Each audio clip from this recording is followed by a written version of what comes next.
ഇപ്പൊ US loss ഏഞ്ചൽസിൽ തീപിടുത്തുണ്ടായത് നിങ്ങൾ എല്ലാരും കണ്ടിട്ടുണ്ടാവും. ഇപ്പോഴും കത്തിക്കൊണ്ടിരിക്കുന്ന നിയർ സീറോ ആണ്. ഇപ്പോഴും അത് ഡിറ്റക്റ്റ് ചെയ്തിട്ടില്ല. അതായത് ഇപ്പോഴും അതിന്റെ ഒരു സൈഡ് പോലും ഇപ്പോഴും അവർക്ക് കൺട്രോൾ ചെയ്യാൻ പറ്റിയിട്ടില്ല. ഇപ്പോഴും പടർന്നുകൊണ്ടിരിക്കുകയാണ്.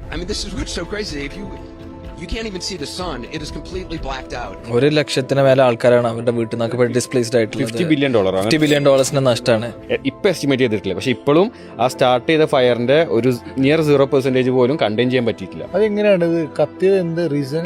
ഫോറസ്റ്റ് ഫയർ ആണ്. ഹോളിവുഡ് എന്ന് കാണിക്കുന്ന മലയും കണ്ടല്ലോ, ഹോളിവുഡ് എന്നൊക്കെ ഹോളിവുഡിന്റെ സൈനുള്ള അതിന്റെ സറൗണ്ടിങ് ആയിട്ടുള്ള ഏരിയാസിലാണ് 5ഓളം സ്ഥലത്ത് കാട്ടുതീ പടർന്നത്. അപ്പോ ഈ ഇതുണ്ടായപ്പോ ഒരു സംഭവം ഉണ്ടായത് എന്താന്ന് വെച്ചിട്ടുണ്ടെങ്കിൽ ജെയിംസ് വുഡ് എന്ന് പറഞ്ഞിട്ട് ഒരു ആക്ടർ ഉണ്ട് US അയാള് കുറച്ച് വയസ്സായ ആളാ. അയാള് ഗാസ അറ്റാക്ക് ചെയ്യുമ്പോ ഒരു ട്വീറ്റ് ചെയ്തിരുന്നു, no ceasefire, no compromise, no forgiveness, kill them all. അയാള് ഇസ്രായേലിനോട് പറയാണ്. ആ ആളെ വീട് കത്തി പിടിച്ചെന്നല്ലേ.